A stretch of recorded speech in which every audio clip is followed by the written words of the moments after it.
Originaire de la Guinée-Conakry, Mohamed Cherif Silla s'est retrouvé à Dakar.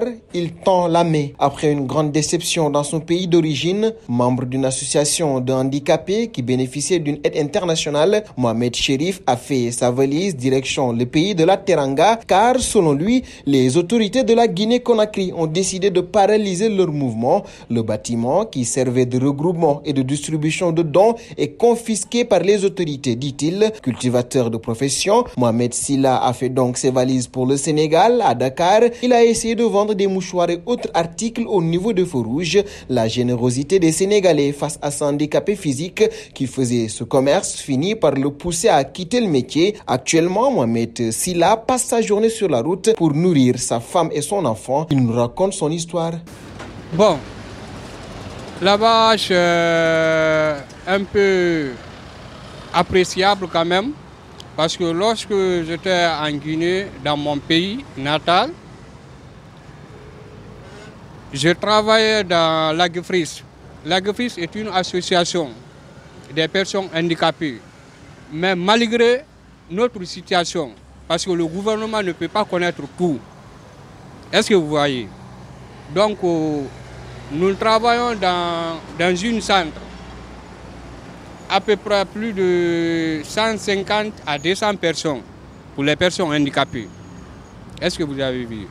Maintenant, il y avait un commerçant qui est venu assister notre centre. Mais, par la complicité de certaines autorités, est-ce que vous avez vu? Donc, on a fait les démarches au ministère, on était parti au ministère de l'Action sociale plusieurs fois. Mais, comment on peut dire ça? Nous n'avons pas eu l'accès. Donc le gouvernement n'a pas répondu. Raison pour laquelle nous sommes dispersés. Oui. Si je comprends bien, cette salle vous servait de moyen de vous retrouver et de discuter sur votre condition de vie. Est-ce qu'en ce moment-là aussi, il y avait l'aide venant de la part des autorités de la Guinée-Conakry? Bien sûr, il y avait l'aide, parce qu'à chaque année, le ministère de l'Action sociale vient et visite là-bas. Après, maintenant, s'il y a un déplacement de nos, c'est-à-dire des ministres guinéens, ils vont nous financer. Et en même temps, je ne sais pas si c'est en 2018, 2019, il y avait un représentant allemand qui était venu, il nous a renouvelé notre centre avant que les commerçants soient immodés notre centre. Bon, c'était région de Kindia, région administrative de Kindia. Plus précisément, abattoir, quartier abattoir. Est-ce que vous avez des nouvelles de vos camarades? Bien sûr. Certains sont là-bas, ils sont en Guinée. Parce que notre président s'appelle Fodé Bakaris. Fodé Bakar, après le secrétaire, c'est Momo, Abdoulaye Momo Camara. Bon, la salle là, ce n'est pas nous qui avons accepté, mais c'était le gouvernement qui nous a donné. Le gouvernement, comment on appelle ça? Notre deuxième président, le feu général Lansana Conté, c'est sa femme qui nous a octroyé la place là. Okay. Et le gouvernement de Condé a repris la salle? Ou bien c'est le gouvernement de Doumbouya? Non, ce n'est pas le gouvernement de Doumbouya qui a repris la salle, mais plutôt c'est les autorités de notre administration, c'est-à-dire les autres, comment on peut dire le gouverneur et le préfet, ceux qui sont à la complicité. Mais c'est le temps de M. Alpha Condé. Ils ont récupéré la salle. Bon, nous sommes dispersés, mais il fut un moment, après l'arrivée de M. Doumbouya, il y avait une ministre une ministre de l'Action sociale. Après, ceux-ci sont réunis, ils ont trouvé un lieu pour nous. Ils sont, comment on appelle, cette lieu est en chantier, mais ce n'est pas fini d'abord. Bon, la raison qui m'a motivé de venir au Sénégal, lorsque notre centre, lorsque nous avons dispersé, moi je me retournais dans notre village, sous-préfecture de Bangouya. Après maintenant, j'ai travaillé là-bas durant 2 ans dans l'agriculture, moi avec ma femme. Est-ce que vous avez vu? Mais j'ai trouvé que vraiment, dans l'agriculture, ça ne peut pas m'arranger parce que j'ai utilisé les instruments archaïques. Il n'y a pas l'aide. Vous avez l'expérience? Oui, il n'y a pas l'aide. Donc, j'ai vu vraiment, au lieu de continuer sur ça, ça joue sur mon pied aussi. Parce que la nuit, quand je travaille la nuit, mes pieds me font mal. Est-ce que vous avez vu? Il y a la fatigue. Donc je dis, de toute façon, je vais sortir, je vais aller débrouiller ailleurs. Après maintenant, je me suis quitté en Guinée. Mais directement, je n'ai pas dit de Sénégal. Je voulais partir à Gambie. À Gambie. Après, nous sommes venus jusqu'à Manda. Est-ce que vous avez vu?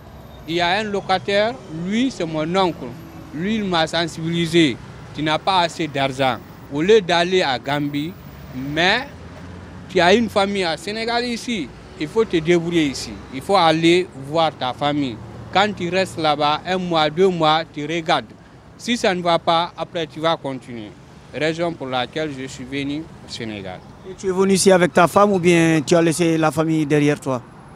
Non, je suis avec ma femme. Je suis avec ma femme. Ma femme est ici, comment on appelle ça? Bédéphase, poste courant. Bédéphase, poste courant. Et des enfants aussi? Non. Mon enfant est en Guinée. Oui. Comment est-ce que vous vous débrouillez ici au Sénégal? Bon, lorsque je suis venu au Sénégal, il y a un de mon oncle qui s'appelle M. Alpha Conti. Il est à Khariala. Après, lui, il m'a aidé. Nous sommes venus ici, comment on appelle, il y a une route ici vers Corniche. C'est là-bas que je vendais le moussoir. Je vendais le moussoir, mais je trouve que ce que je gagne là-bas, ce n'est pas rentable. 2 fois comme ça, si je viens, je dis, moussoir. Il y a des gens qui me donnent 500, 100 francs, 1000 francs, 2 fois même 2000 pour moi, pour m'encourager. Quand je dis tenez, il dit non. C'est ça qui m'a encouragé de rester ici. Pour demander, c'est bon, mais c'est pas bon. Parce qu'il y a beaucoup de conséquences dans ça. Parce que, comme on appelle, les personnes ne sont pas les mêmes. Il y a d'autres, quand tu le fais comme ça, il peut te répondre. Quand tu dis salam alaikum, il peut te répondre. D'autres aussi, quand tu dis salam alaikum, il ne peut pas te répondre. Mais de toute façon, comme toi tu es venu pour chercher, tu ne peux pas prendre le gros cœur. Tu vas baisser ton cœur. Est-ce que vous avez vu comme ça? Raison pour laquelle nous sommes ici. Mais pour marcher, ce n'est pas bon pour nous les personnes handicapées. Ça joue sur nous. Ça c'est un. De 2, au niveau des circulations aussi, nous rencontrons beaucoup de difficultés. Parce que les cars qui quittent dans les banlieues vers en ville comme ça, 2 fois il y a des places, 2 fois il n'y a pas de place, mais plus souvent il n'y a pas de place.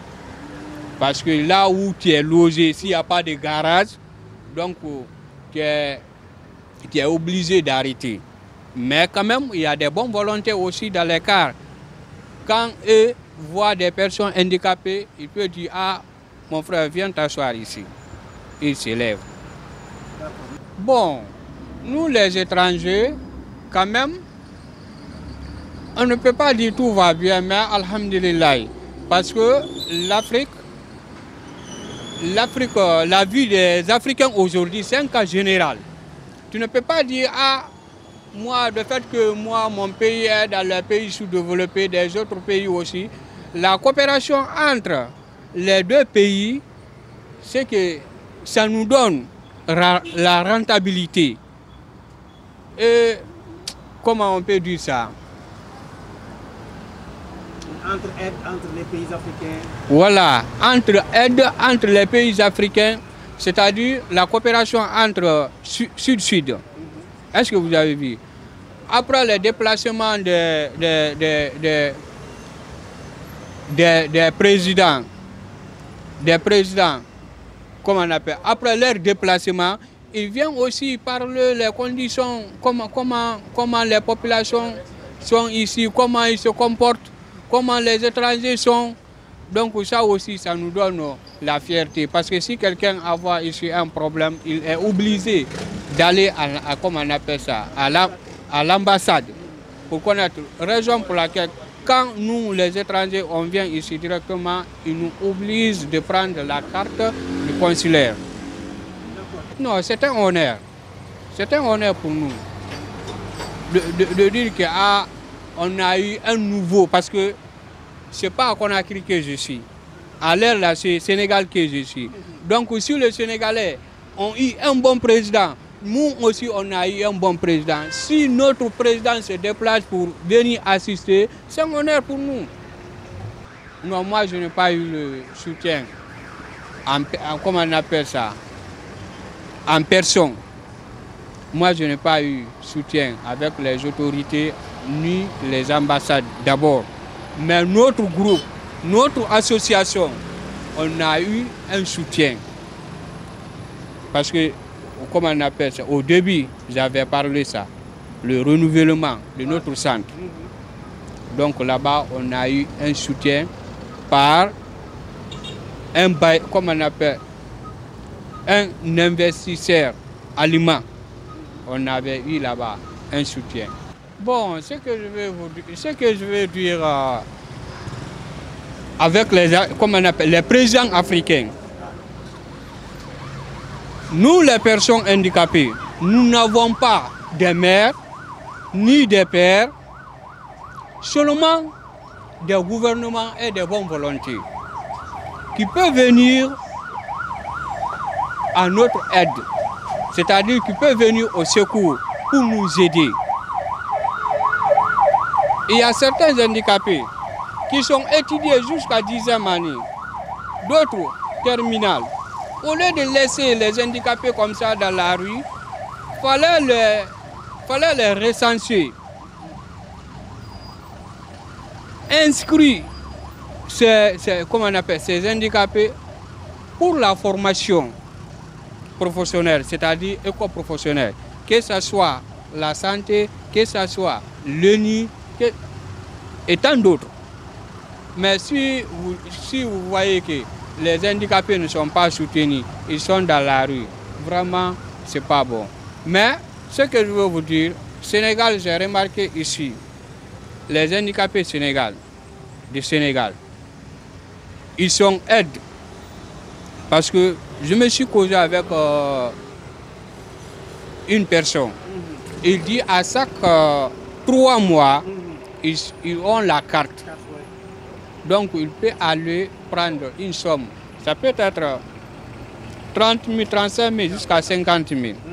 C'est ça qu'il m'a dit. Ça aussi, c'est une aide. C'est une aide de soutenir les personnes handicapées. Parce qu'un handicapé ne peut pas faire le travail forcé. Le travail qui est un peu difficile là, il ne peut pas faire ça. Mais quand tu vois que les gens sont en train de faire ça, c'est un encouragement. Est-ce que vous avez vu? C'est une manière de soutenir. Il y a d'autres aussi qui sont mariés, qui ne sont pas logés ni rien. Ils passent la nuit dans la rue.